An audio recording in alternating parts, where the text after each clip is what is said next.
Assalamualaikum warahmatullahi wabarakatuh. Eh, Jumpa lagi dengan saya Yudi Nardi, dosen daring. Sekarang kita di Matematika Bisnis pertemuan ke-11 ya. Seperti biasa, kalau ada yang belum kenal saya, nama saya Yudi Nardi. Kalau mau lihat lebih lengkap bisa lihat di halaman LinkedIn saya ya. Sekarang kita akan membahas di pertemuan ke-11 ini tentang diferensial ya. Jadi di sini agak banyak poinnya, tapi sebenarnya nggak terlalu banyak, sama lah dengan yang sebelumnya ya. Pertama kita akan membahas mengenai laju perubahan rata-rata, difference quotient dan derivatif. Kemudian konsep dan kaidah diferensiasi serta derivatif orde kedua atau lebih dan gunanya apa gitu ya. Kemudian yang ketiga adalah interpretasi derivatif, fungsi naik, fungsi turun dan concavity ya, kecekungan gitu ya, ngarah ke atas atau ke bawah. Dulu juga udah sempat disinggung waktu di persamaan kuadratik gitu kan. Dari kita ngelihat slope-nya dia ngadap ke atas apa ke bawah. Tapi ini kita juga akan bahas kurang lebih sama seperti itu juga. Yang keempat yaitu identifikasi titik maksimum dan minimum relatif dan absolut. Karena kalau kuadratik cuma ada begini ya atau begini kan. Kalau pangkat 3 4 kan bisa segala macam gitu kan. That's why makanya perlu poin keempat ini. Yang kelima adalah sketsa kurva fungsi dengan bantuan konsep diferensial. Oke, kita mulai aja dengan yang pertama yaitu laju perubahan rata-rata, difference quotient dan derivatif. Oke, laju perubahan rata-rata di pelajaran sebelumnya kita telah mempelajari mengenai rumus dari slope atau gradien dari sebuah garis lurus itu adalah yang ini ya. Jadi gradiennya kalau misalnya diketahui titiknya gitu ya. Jadi ada ini titik A misalnya gitu ya, X1, Y1, terus titik B, X2, Y2. Nah, cari gradiennya itu dari sini gitu ya. Jadi pada fungsi linear, nilai slope gradient adalah konstan sepanjang garis, ya namanya juga linear. Linear kan garis lurus gini kan. Pasti di sini nilainya sama sama di sini, sama sama di sini gitu kan. Sama. Cuman kalau misalnya dia bentuknya bukan garis, kalau misalnya begini itu kan pasti beda dong ya kan, gradien di sini itu beda. Slope atau gradien memberikan ukuran yang pasti tentang laju perubahan y terhadap nilai x. Again ini kalau untuk yang tadi ini ya, linear ya. Pada fungsi non linear, laju perubahan y terhadap nilai x itu tidak konstan ya enggak. Cara yang digunakan untuk menggambarkan fungsi non linear adalah dengan laju perubahan rata-rata dalam waktu interval tertentu. Oke. Jadi kalau misalnya dia nggak linear, kita akan lihat cuma dari rata-ratanya. Jadi kalau mungkin membantu gitu ya untuk bisa secara visual. Sekarang gini, kalau ini kan gampang kan, cuma lihat dari segitiga-segitiga ini kan kita dapat slope-nya kan. Sekarang kalau kalau ini apa? Sekalian kita ingat-ingat membahas mengenai apa namanya? Perkiraan gitu ya. Kalau saya lupa bahasanya apa itu, prediksi. Kan misalnya ini ada apa? Regresi ya. Ini kan garis misalnya begini. Kita nggak tahu kan, susah ini kan. Walaupun nanti kita akan belajar caranya gimana untuk mengukur uh, slope atau gradiennya. Cuman kalau misalnya dia ini kurang ya, kurang menantang ya. Begini deh gitu kan. Nah, ini cara nyarinya gimana? So far sekarang kita cuma tahu yang linear nih, ya nggak? Kalau yang kurva gini, kita bikin rata-rata. Konsepnya seperti apa sih? Anggaplah sama aja kayak kita tadi garis di sini. Kemudian kita akan lihat slope dari sini. Walaupun ini belum akurat. Nanti yang akurat itu kalau kita pakai apa? DYDX ya. Ini kok gatal dari tadi, ini banyak nyamuk malam-malam ya. DYDX ya. Cuman so far untuk sekarang kita ngelihat visually kalau untuk rata-rata itu walaupun sebenarnya nggak comparable banget, tapi untuk membantu membayangkan secara visual gitu ya. Oke, kurang lebih seperti ini. Tapi nanti untuk yang akuratnya, again kita akan pakai yang lebih ininya lagi. Cuman sekarang kita akan lihat konsepnya seperti itu. Jadi contoh nih, contoh untuk laju perubahan rata-rata ya. Jika seseorang melakukan perjalanan menggunakan mobil, jarak yang ditempuh sebagai D dapat diperkirakan menggunakan fungsi waktu T dengan fungsi non linear. Again, ini kita masih pakai yang kuadratik ya. D sama dengan ini dia adalah function T gini ya. Function T di mana persamaannya adalah 8T kuadrat plus 8T. Di mana D diukur dalam kilometer dan T diukur dalam jam. Dan ini tergantung soal ya. Jadi kalau misalnya ini, Pak kenapa harus 5? Enggak, ini karena soalnya kebetulan 5. Bentar mau ganti 6, 7, atau 8 bebas gitu kan. Di mana T itu antara 0 dengan 5. Karena durasinya kebetulan nih mobil berjalan selama 5 jam. Dan kecepatan mobil bisa berubah-ubah. Nah di sini ya, ini yang fungsinya non linear kan. Jadi kan kalau mobilnya itu robot gitu kan dari awal 60 terus 60 km per jam, detik pertama, detik kedua sampai jam pertama kan. Kalau ini kan enggak, kita keluar mobil mundur dulu, ngegas kan nggak mungkin langsung 60 kan, berapa dulu ya kan, naik turun, ntar lampu merah berhenti lagi, terjalan lagi gitu kan, bisa berubah-ubah ya enggak. Ukurnya yang simple, average, rata-rata kan. Jadi sesudah 1 jam total jarak yang ditempuh adalah, ini kan karena function T ini kan, kalau T-nya adalah 1 jam berarti masukin angka 1 ke function yang ini kan. 8 kali 1 kuadrat plus 8 kali 1 sama dengan 16. 16 ini satuannya adalah tadi kilometer ya Kak. Laju perubahan rata-rata dalam jarak yang ditempuh terhadap waktu yang diperlukan dikenal sebagai kecepatan rata-rata. Ini kita udah dapat jarak nih. Dari 1 nih kan. Kalau 1 ukurannya apa tadi T? 1 jam. Ini 16 kilometer. Laju perubahan rata-rata itu adalah jarak yang ditempuh dibagi waktu yang diperlukan. Berarti 16 dibagi ini kan, dibagi 1. Hasilnya adalah 16. Jadi di sini fungsinya itu adalah function untuk 1 dikurang function untuk 0 dibagi 1 kurang 0. Awalnya kan mulai dari 0 kan. Jadi mulai dari 0 sampai dengan 1. Ini T-nya ya. 0 ke 1 ya kan. Masukin sini ke function yang di atas, berarti kan jarak itu kan selisih kan, delta ini kan, delta D dengan delta T, function 1 kurang function 0 dibagi 1 kurang 0, yang ini ya, dapat angkanya 16 kurang 0 per 1, dapat 16 km per jam.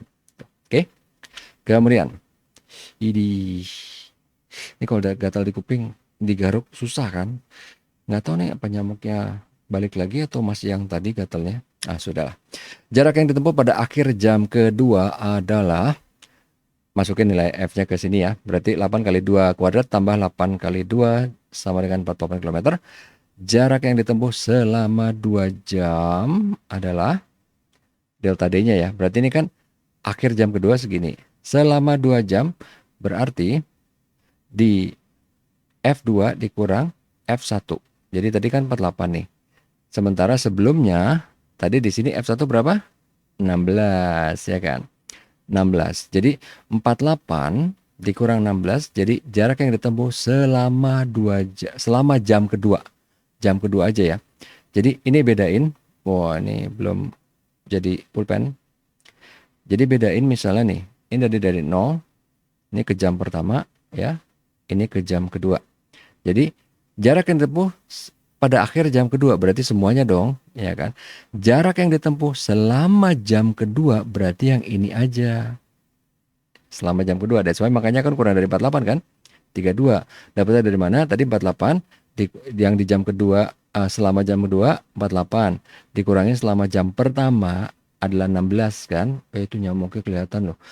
16. Jadi ininya 32 ya. Ya enggak? Kecepatan rata-ratanya pada jam kedua, ini tadi kilometernya dapat 32 ya. Sebentar delta T-nya berapa? 2 kurang 1 kan? Ya kan? Akhir jam kedua dengan tadi akhir jam pertama. 2 kurang 1, 32 dibagi 1 sama dengan 32 km per jam untuk kecepatan rata-ratanya. Kecepatan rata-rata pada jam kedua itu kan yang ini. Kecepatan rata-rata tadi pada jam pertama adalah yang ini, 16 kan? Beda kan? Iyalah, ya kita logika aja yang gampang. Emang yang punya mobil, yang punya motor nyetir konstan kecepatannya 60 terus, 40 terus, 20 terus, 100 terus, enggak kan? Jadi kecepatannya rata-rata pada jam kedua berbeda dengan pada jam pertama. Sedangkan kecepatan rata-rata selama 2 jam, kecepatan rata-rata selama 2 jam adalah jarak total dibagi dengan waktu. Tadi jaraknya berapa di sini kan? Ini kan jaraknya 48 nih, ya nggak? Sementara waktunya 2 jam kan? Kita mencari kecepatan rata-rata selama 2 jam. Berarti F2 dikurangin dengan F0, mulainya awal dari 0 kan? Dibagi, tadi T-nya kan 2 dikurang 0. F2 tadi berapa? 48 dikurang 0. 2 dikurang 0 dibagi dengan 2 dikurang 0, dapatnya adalah 24. Ini kecepatan rata-rata selama 2 jam. Kalau tadi kan di atas jarak yang ditempuh. Jarak yang ditempuh ini waktunya 2 jam, berarti 48 bagi 2, 24. Oke. Ini apa nggak susah, cuman mungkin harus hati-hati aja. Tapi intinya tuh cuma satu. Kita ingat common sense-nya dari di kehidupan kita sehari-hari gitu kan. Again yang tadi kan, kenapa kok kecepatan rata-rata beda-beda? Lah, emang waktu nyetir di kehidupan sehari-hari gimana? Nggak sama kan? Itu dia maksudnya. Justru ini itu adalah ilmu yang dikembangkan karena melihat fenomena di kehidupan sehari-hari gitu kan. Itu yang mau dilihat, itu yang mau dipecahkan gitu. Karena kan analoginya dengan permasalahan yang lain yang sama dengan ini, sehingga makanya dibuatlah apa nih? Apa matematika bisnis pertemuan ke-11 ini tentang kecepatan rata-rata lah, ntar ngomongin tentang apa difference quotient segala macam ya. Ntar lagi kok, tenang aja. Baru aja dibilang ini enggak difference quotient. Ini garis lurus yang menghubungkan titik A di bawah itu disebut secant line. Yang merah nih ya. Merah nih. Jadi kalau misalnya dia memotong kurva di 2 titik, itu namanya secant line. Kalau cuma 1 titik namanya tangent, tangent ya, kalau bahasa Inggris tangent line gitu ya, tangen, garis tangen. Pada pergerakan dari titik A ke titik B, perubahan pada nilai X adalah nih ya. Ini kelihatan aja keriting, tapi ini logikanya biasa banget nih. Ini kita mulai dari A ya, kita dari A ke B. Di A ini anggaplah koordinatnya adalah X, sementara untuk yang Y adalah fx. Masuk akal kan? Kan function Y sama dengan bla bla bla itu fx sama dengan bla bla bla kan? Jadi ini X, ini Y atau fx. Oke. Nah, untuk titik B koordinatnya adalah ini X plus delta X. Karena kan ini delta X nih. Ya kan? Ini delta X. Berarti di sini adalah X plus delta X. Ya enggak? Gampang sini kan? Kemudian untuk yang fx di sini ini kan delta Y, walaupun di sini sebenarnya nggak berhubungan ya. Cuman ini untuk common sense saja. Ini delta Y, ini delta X. Tapi di sini ini Y-nya fx. Ini adalah fungsi dari dalam kurung X plus delta X. Yang ini kan, yang ini.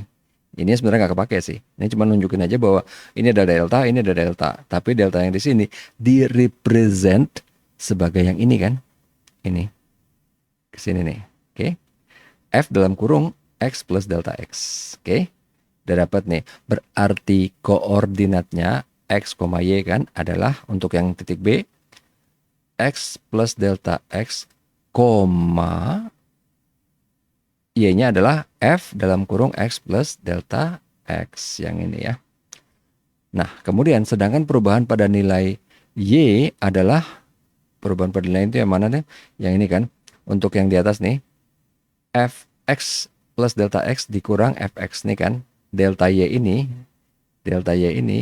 itu adalah ini kan. Delta y itu apa berarti? Ini dikurang dengan ini, ya enggak? Atau delta y. Rasio dari perubahan tersebut. Again, ingat ya, kalau kita ngomongin M, itu kan kita ngomongin delta y per delta x. M ini untuk gradien atau slope kan. Nah, delta Y adalah ini. Delta X ya enggak, ini kan delta X. Jadi delta Y-nya ini adalah function dari X tambah delta X dikurang dengan fx yang ini ya. Dibagi delta X. Persamaan inilah yang disebut difference quotient. Ini ya, yang ini. Oke. Itu aja dulu. Kelihatannya misalnya rumit, tapi kalau kita ngeliat dari sini cara dapatnya simple gitu kan. Ini X, ini adalah karena ini jaraknya delta X berarti X plus delta X. Ini adalah function X atau Y ya. Di atasnya selisihnya ada Y, tapi di sini dia ngelihatnya delta X berarti ini function dari X plus delta X. Atau di sini disebutnya delta Y, tapi sama gini ya. Sama dengan ini. Nah, kemudian si delta Y itu kan berarti kalau kita mau ngelihat koordinatnya, itu kan bisa dibilang function ini dikurang ini. Kalau kita mau tahu ininya ya, delta Y-nya ini besarannya berapa, itu adalah koordinat ini dikurang koordinat ini kan. Misalnya kita ganti angka deh. Kita ganti angka di sini. Misalnya nih ya, ini 9. Ini 4. Koordinatnya kan. Kalau kita mau tahu delta Y-nya berapa? 9 kurang 4 dong. 9 kurang 4 sama dengan 5. Berarti ini delta Y-nya adalah 5 kan? Ya enggak? Kalau diganti angka. Makanya kenapa Pak ini kenapa Pak ini kurang ini? Ya iya. Coba lihat kalau diganti angka. Ini 9 ini 4. Kita mau tahu delta Y-nya berapa? 9 kurang 4 dong. Ya enggak? Makanya kenapa ini delta Y M itu adalah delta Y per delta X. Delta Y-nya disubstitusikan dengan yang ini. Dapatlah ini. Dapatlah persamaan difference quotient. Oke? Gampang nih. Lanjut. Definisi difference quotient itu adalah memberikan gambaran rata-rata perubahan dari nilai Y terhadap perubahan nilai X ketika bergerak dari titik apa?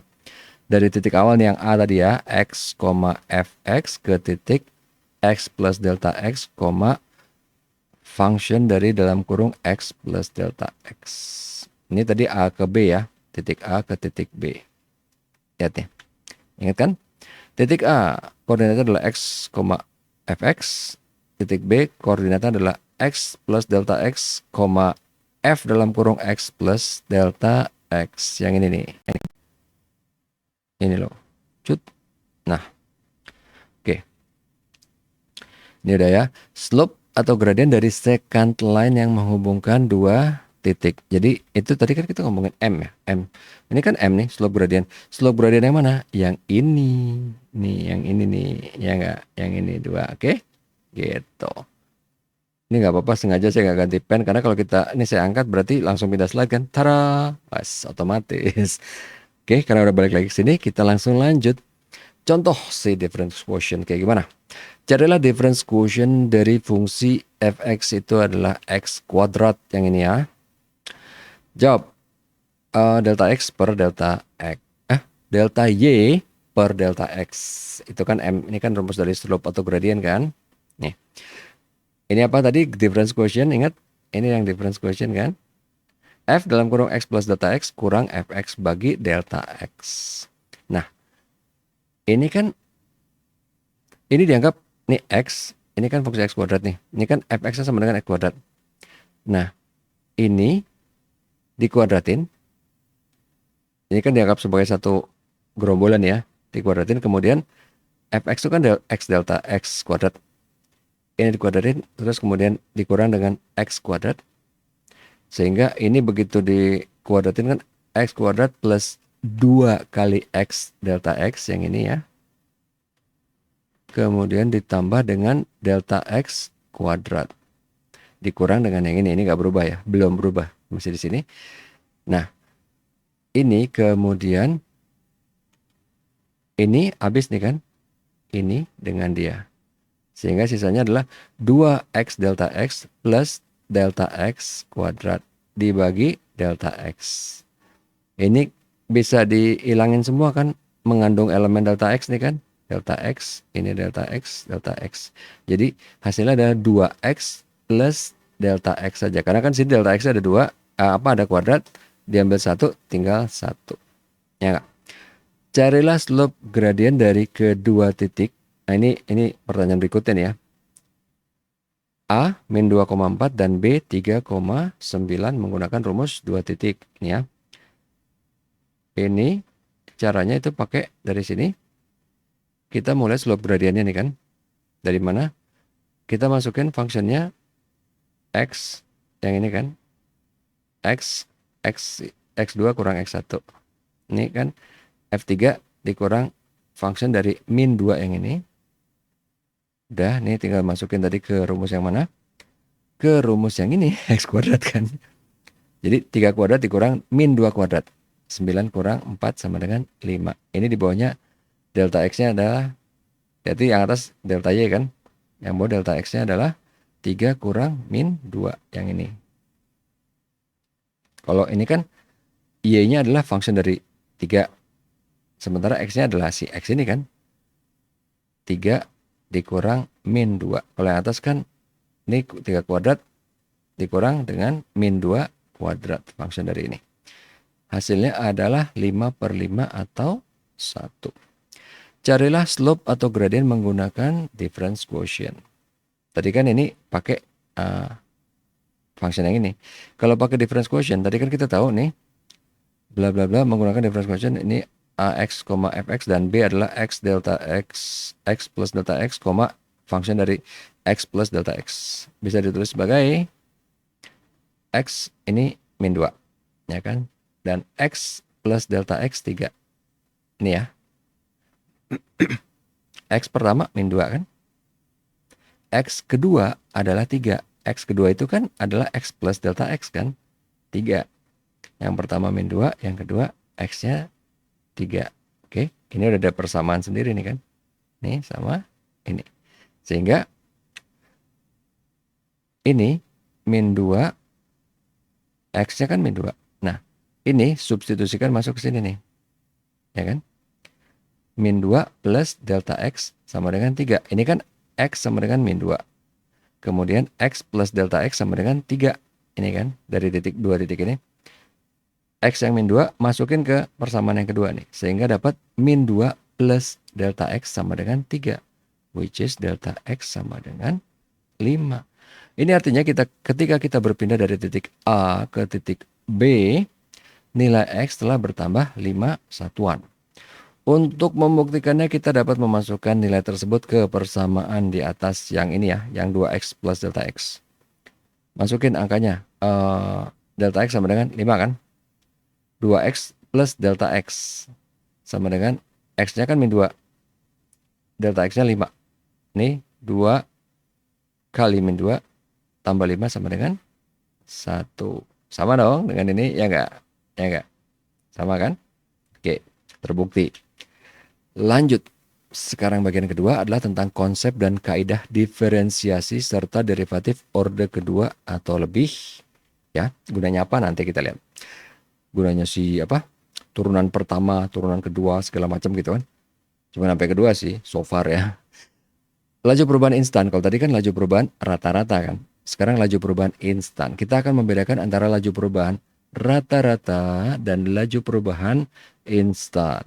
Pada contoh laju perubahan rata-rata, jarak dihitung dengan fungsi, ini tadi ya, 8T kuadrat plus 8T, di mana T adalah antara 0 dan 5. Jika kita ingin mengetahui seberapa cepat mobil tersebut bergerak pada jam kedua, antara T1 dan T2, maka ini delta D per delta T itu ya. Yang tadi ya, ini kan 48 kurang 16 dibagi 2 kurang 1, ini kan 32 ya, untuk antara T1 dan T2. Sedangkan kalau antara T1 dan T1 setengah kita perkecil ya. Ininya berapa? Delta D per delta T-nya adalah F 1 setengah dikurang F1. 1 setengah kurang 1. Ini angkanya dapat 28. Tadi 32 ya. Kita perkecil lagi antara T1 dan T1,1. Tadi 1 setengah ya. Dapat ini delta D per delta T-nya adalah F11 dikurang F1 dibagi 1,1 dikurang 1. Dapat lagi 24,8. Ini di sini makin tipis ya bedanya ya. Kita perkecil lagi antara T1 dan T1,01. 1,01 dikurang F101 dikurang F1 dibagi 1,01 kurang 1. Dapat angkanya malah hampir nggak beda. Bedanya makin tipis nih ya. Angkanya malah tetap 24. Ya nggak? Jadi nanti makin tipis. Jadi misalnya ini 1 dan 1,001 ini tetap 24 nih. 24, 24, 24 terus di sini. Gitu ya. Jadi nanti hasilnya pendeknya itu adalah dia limit T mendekati 1 hasilnya adalah 24 ini untuk yang ini tadi. Karena kan dari praktek ini kita lihat kan, pertama antara 1 dan 2 segini, 1 dan 1,5, 1 dan 1,1, 1 dan 1,01. Makin tipis, makin tipis, makin tipis, angka yang keluar tuh ini terus gitu. Ya enggak? Makanya ini tadi begini. Itu pertama untuk menjelaskan konsep limit. Mungkin kalau zaman waktu SMA gitu ya kan, kita pertama kali belajar limit di SMA kan. Mendekati 0, mendekati 1, ngapain ngitung? Ini dia, ini dia buktinya dulu. Kita ngasih faktanya, emang ada gitu hitungan yang mendekati 0, mendekati 1. Ada nih kan? Ini buktinya nih. Jadi waktu T dibikin amat sangat dekat jaraknya. Ini kan tadi jaraknya masih jauh nih. 1 ke 2 berarti kan selisihnya 1 satuan ya. Ini selisihnya 0,5 satuan. Ini selisihnya 0,1. Selisihnya diperkecil lagi sampai 0,01 gitu kan. Makin kecil dapat angka yang keluar 24. Oke. Sampai situ dulu. Buat apa ini? Apa dari mana? Enggak. Kita lihat angka ini dulu. Serentetan angka ini menjelaskan tentang limit dari T mendekati 1 adalah 24 untuk persamaan yang ini ya. Oke. Di sini kita melihat semakin T mendekati 1, laju perubahan rata-rata akan mendekati nilai limit, yaitu tadi 24 ya. Laju perubahan instan pada T1 dapat didefinisikan sebagai nilai limit. Ini kan, limit T mendekati 1. Ini untuk function T kurang function 1 dibagi T minus 1. Ini kita masukin ya, 8T kuadrat plus 8T dikurang yang angkanya 1 ini kan 16 kan, begitu dimasukin F1 dibagi T min 1. Ini begitu dikeluarin 8T kuadrat plus 8T min 16 bisa difaktorkan, 8-nya keluar sehingga 8 kali T kuadrat plus 8T minus 2. Yang ini ya. Bisa difaktorkan yang ini kan persamaan kuadrat ya. Difaktorkan, ditarik akarnya 8 kali T plus 2 kali T min 1. Dapatnya sama dengan ini ya. Kemudian ini dibagi T min 1. Ini hilang ya, sama ini kan. Sehingga sisanya adalah 8 kali T plus 2 yang ini. Ini 8-nya bisa keluar, 8 limit T mendekati 1, T plus 2 ini ya. Sehingga pas T-nya ini mendekati 1, ini pas mau diselesaikan berarti limit 1 ini satunya ke sini. Sehingga nilainya adalah 8 dikali T1 ini ya. Dikali 1 plus 2. 3 kali 8 sama dengan 24. Oke, ini angkanya. Kalau tadi kita ngelihat dari percobaan langsungnya ya kan. Gitu. 24.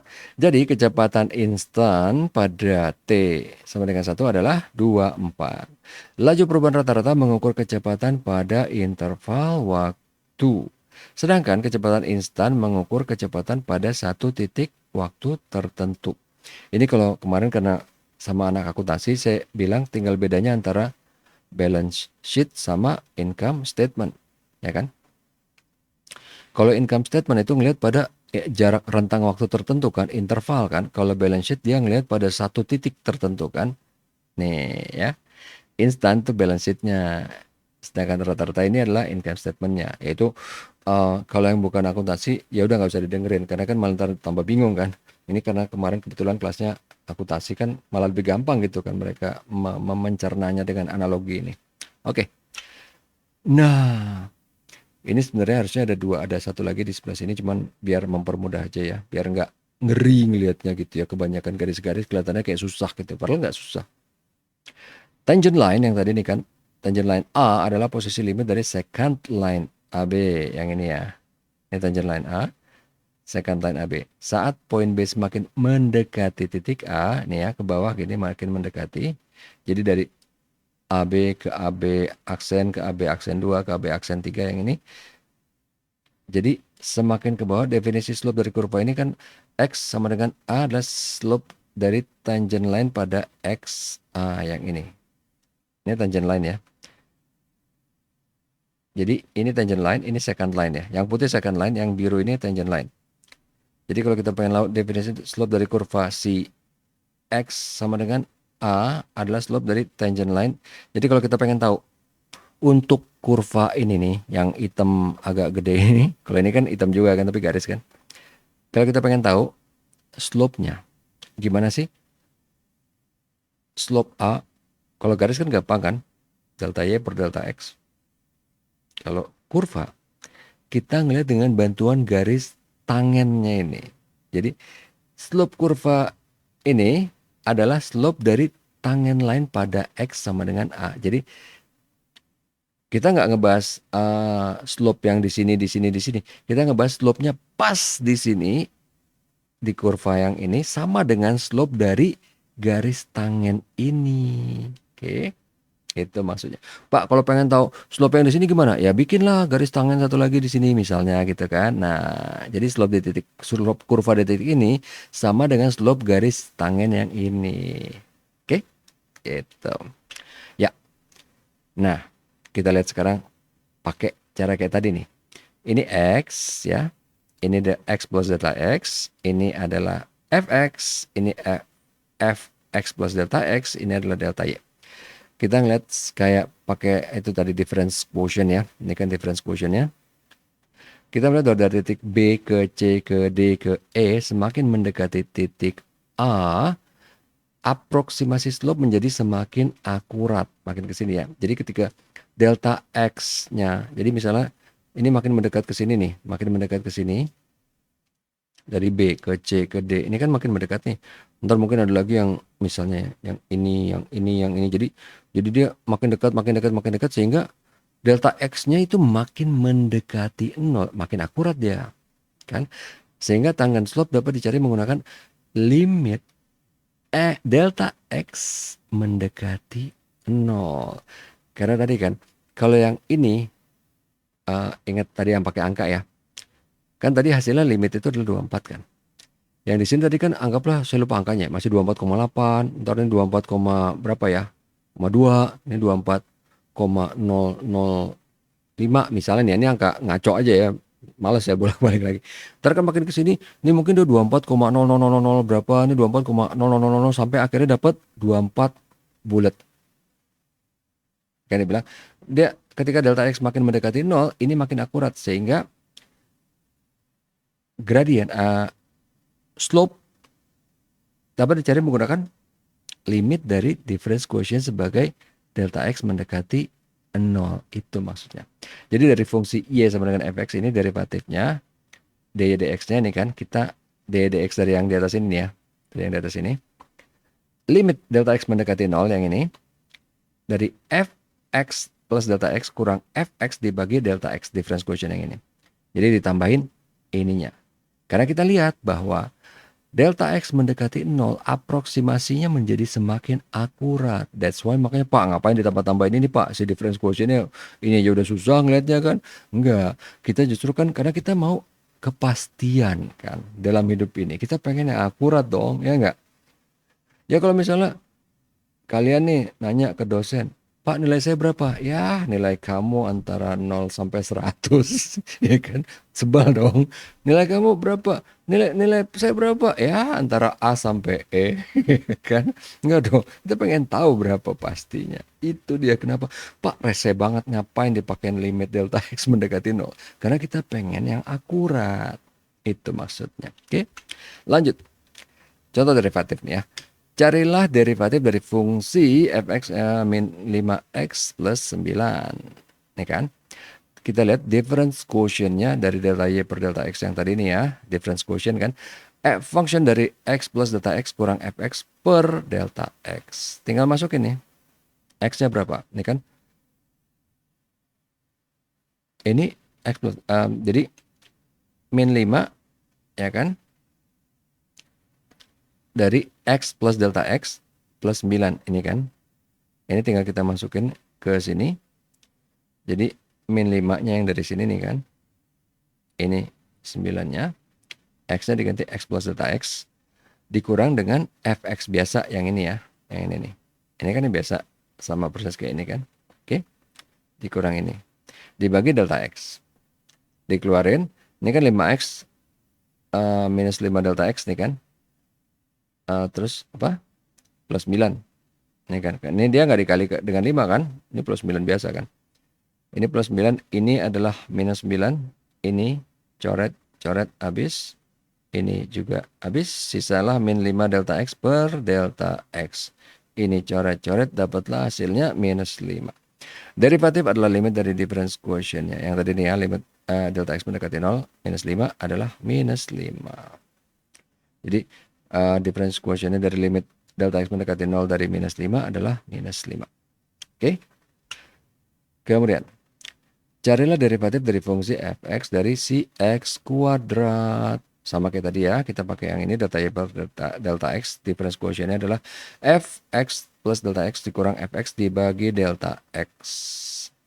Ini kita dapat dari slide sebelumnya. Ya kalau mau ngitung lagi sih boleh, cuman kan ini tadi udah kan? Ingat gak? Ingat gak? Yang mana tuh? Cara ini dia, ya kan? Difference quotientnya ini bla bla, mana sih? Ini dia. Hasilnya adalah ini kan? 2x plus delta x, mana dia? Cut. Ini dia. Ini ya, udah dapat ini kan? Limit dari difference quotient adalah limit delta x mendekati 0 untuk 2x plus delta x. Ini mendekati 0, ya, ini berarti 0 kan? Dapatlah hasilnya 2x untuk limit delta x mendekati 0-nya. Oke. Cepet kan? Yang ketiga sekarang nih. Interpretasi derivatif untuk apa? Fungsi naik, fungsi turun, dan concavity. Ini ya, apa? Mangkok ya, ngarah ke atas apa ke bawah. Oke. Interpretasi dari laju perubahan instan. Seperti yang sudah dikatakan sebelumnya bahwa derivatif dapat digunakan untuk menentukan laju perubahan instan. Dari contoh sebelumnya fungsi D, ini yang tadi kan, adalah 8T kuadrat plus 8T. Menggambarkan jarak dalam kilometer dari mobil yang berjalan sebagai fungsi waktu dalam jam. FT ini kan fungsi waktu dalam jam. Mana tadi? Laju kecepatan instan dari mobil tersebut pada suatu waktu dapat diperoleh dengan melihat derivatif dari fungsi ini pada nilai T-nya. Untuk melihat kecepatan instan pada T sama dengan 3. Jadi kita pertama diturunin sekali dulu nih kan. Turunan sekalinya berapa? 8T kuadrat plus 8T diturunin sekali berarti 16T plus 8 ya. Jadi ini dikali ke sini. T-nya yang tadinya kuadrat pangkat 2 dikurangi 1 jadi pangkat 1. Ini tadinya pangkat 1 dikurangi 1 dari 0. Pangkat 0 1 kan, berarti 1 kali 8 8. Ini 16T plus 8. Ini adalah persamaan untuk turunan pertama. Nah, untuk T3, kalau kita pengen tahu kecepatan instannya adalah masukin ke persamaan yang baru ini. Function turunan dari 3, ini kan dari sini. Kita masukin angka 3. 3 kali 16 plus 8 adalah 56. Oke. 3 kali 16 48 kan. 48 tambah 8 adalah 56. Oke. Lanjut. Cepat kan, langsung ke 4 sekarang nih. Karena sebenarnya sih ini harusnya nggak dipecah dalam satu bagian karena ini masih nyambung semua. Identifikasi titik maksimum dan minimum relatif dan absolut. Apa sih, kayaknya ada kecoa apa ya? Sudahlah. Malam ini ramai sekali. Nyamuk lah, gatel gitu kan. Titik maksimum dan minimum relatif dan absolut. Kita lihat sini ya. Ini biar gampang nih penggambarannya. Ini kan A, ini B, ini C, ini D. Pada gambar tersebut terdapat titik tertinggi di puncak gunung. Ini yang A ya, tertinggi. Dan titik terendah yang B. Juga terdapat ada puncak juga tapi nggak terlalu tinggi. Ada lembah juga tapi nggak terlalu rendah. Ya gak? Jadi ini A, puncak C, dan lembah tidak lebih dari dasar B. Jadi ini lembah D ini ya. Ini kan nggak sedalam B kan. Ini C nggak setinggi A kan. A disebut titik maksimum mutlak. Nih ya, si A ini disebut titik maksimum mutlak atau absolut. B disebut titik minimum mutlak atau absolut.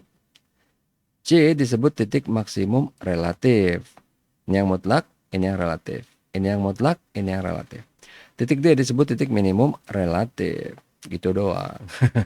Jadi kan, oh ini ada puncak. Ada puncak yang lebih tinggi, ini kan.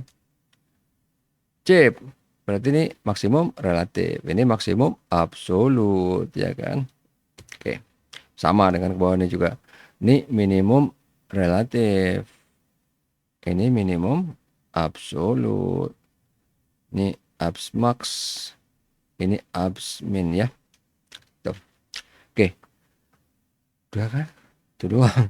Yang kelima, sketsa kurva fungsi dengan bantuan konsep diferensial. Diferensial. Ah, sudahlah. Sketsa kurva fungsi dengan diferensial. Gambarlah grafik kurva. Sebenarnya sih kalau pakai Desmos gampang banget ya. Grafik kurva Y sama dengan 3x kuadrat dikurang x pangkat 3. Tentukan pertama nih titik potongnya titik potong dulu nih kan. Titik potong di x maka Y-nya 0. Kalau Y-nya 0 ya kan tinggal masukin sini kan Y-nya 0 kan. 0 sama dengan 3x kuadrat dikurang 3 dikurang x pangkat 3. Kemudian bisa ditulis sebagai ini x-nya keluarin ya. X kuadrat keluarin sehingga dapatlah 3 min x. Jadi kan x kuadrat sama dengan 0. 3 min x sama dengan 0. Berarti x-nya dapat 0 dan 3. Ya. Ini kan bisa 2 ini udah difaktorkan kan. Sama dengan 0. Sehingga dapatlah x kuadrat sama dengan 0. Berarti x-nya 0. X min 3 sama dengan 0. Berarti x-nya 3. Kemudian tentukan titik stasionernya. Titik stasioner dapatnya dari mana?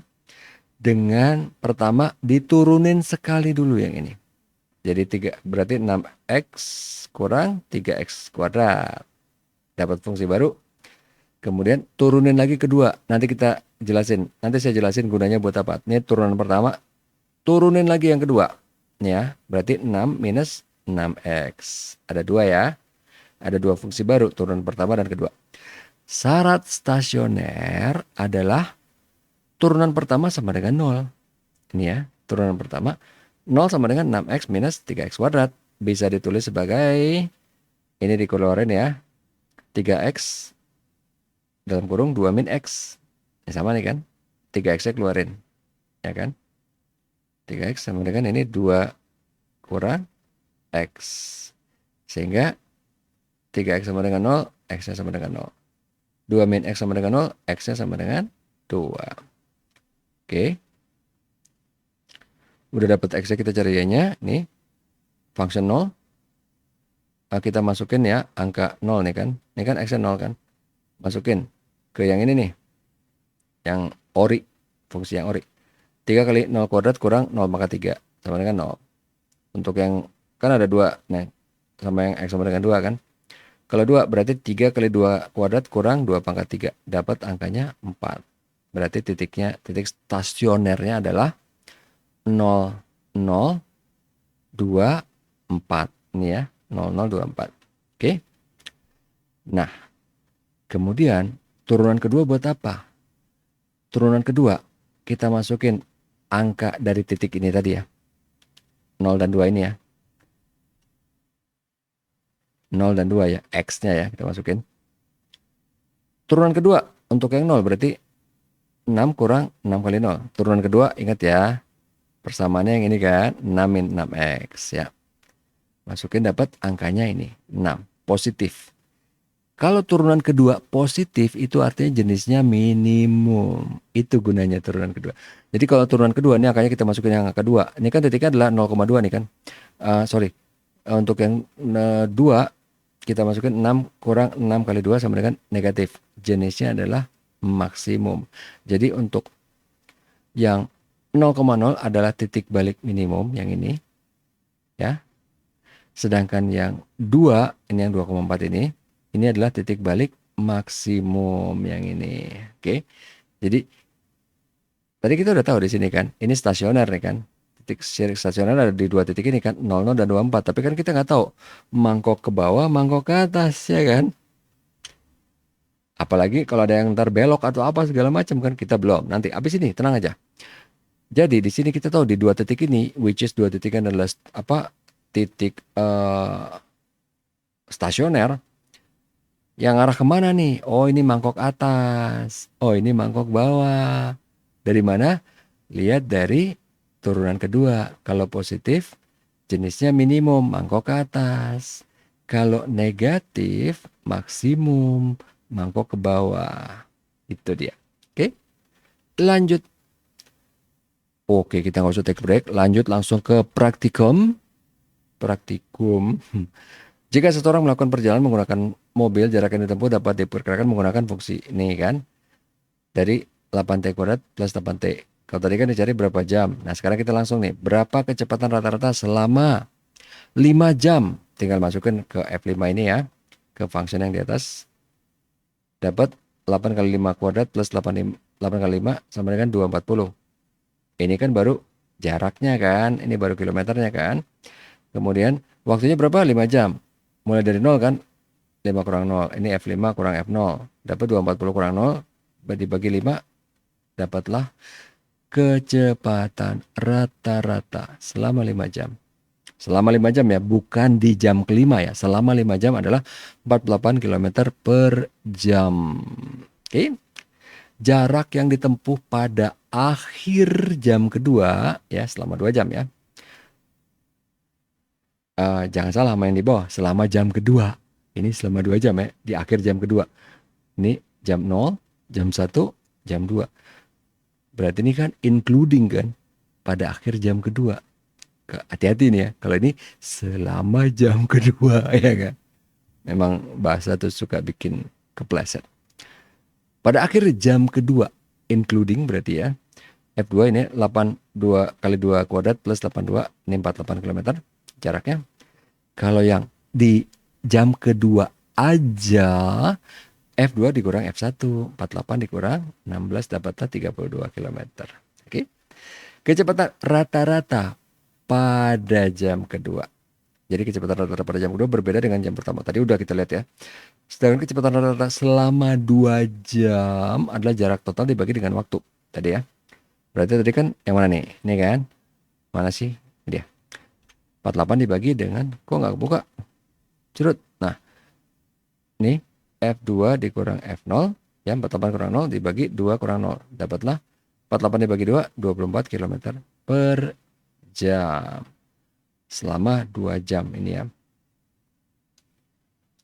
Kemudian, tadi kan jarak, ini kan yang bawah kecepatan ya. Kecepatan rata-rata. Sekarang soal interpretasi dari laju perubahan instan. Sebuah benda dijatuhkan dari ketinggian 1296 meter. Ini bukan koma ya, kita bule kan. Ini 1000 diameter ya. Dari atas tanah. Ketinggian dari objek didefinisikan sebagai fungsi waktu, yaitu sebagai berikut. H sama dengan function T sama dengan minus 16T kuadrat plus 1296. Di mana H merupakan tinggi dalam meter dan T waktu dalam detik. Seberapa jauh objek akan jatuh dalam 2 detik? Asumsi dia belum mentok ke tanah duluan ya. Kayaknya belum sih. Iyalah 12.296 meter. Seberapa jauh objek akan jatuh? Jadi tinggal dimasukin ke sini kan. Berapa laju kecepatan instan pada saat T sama dengan 2.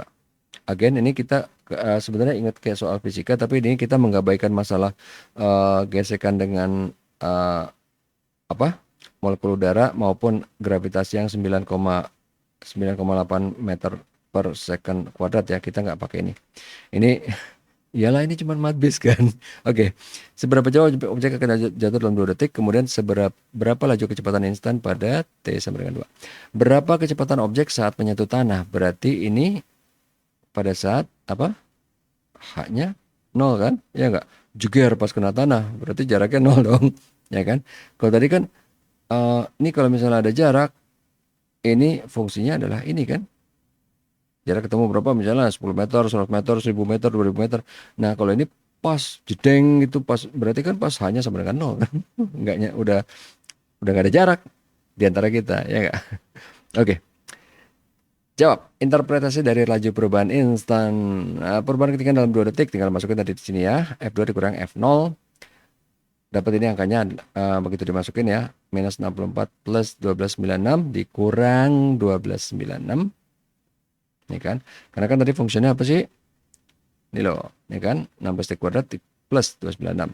Ini kan, ini plus 296, ini kan persamaannya minus F0, minus 296 ini ya, sama dengan minus 64. Ini tanda negatif menunjukkan arah dari kecepatan ke bawah nih, berarti kan kecepatannya ke bawah dia, karena dia turun gitu kan. Kalau ke atas ini kan 64. Apa?